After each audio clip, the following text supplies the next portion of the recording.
Servus, ich zeige euch heute, wie man Firmanit von Weiß spielt. Das ist eine unglaublich gute Hausscheibe und ich bin mir nicht sicher, ob das, wie ich spiele, hundertprozentig richtig ist, aber es müsste sich ungefähr so anhören.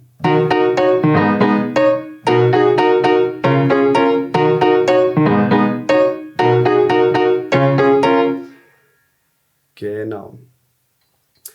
Die linke Hand geht folgendermaßen. Ich zeige euch zuerst die Tasten, die man benötigt und dann, wie ich die Fingerstellung mache.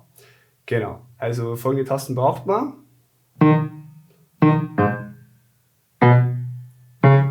Die Fingerstellung mache ich folgendermaßen.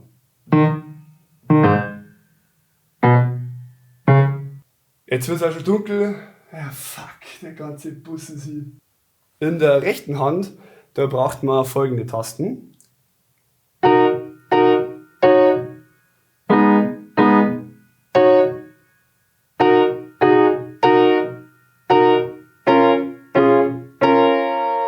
Und dann spielen wir das nochmal.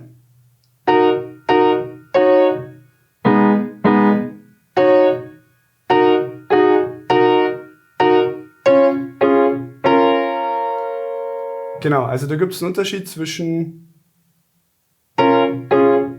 und. Das spielen wir nämlich immer abwechselnd. Die Fingersetzung ist dann folgendermaßen.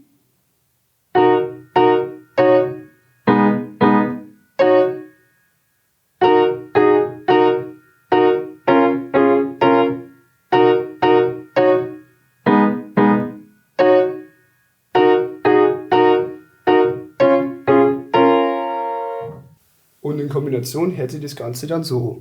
Immer nichts.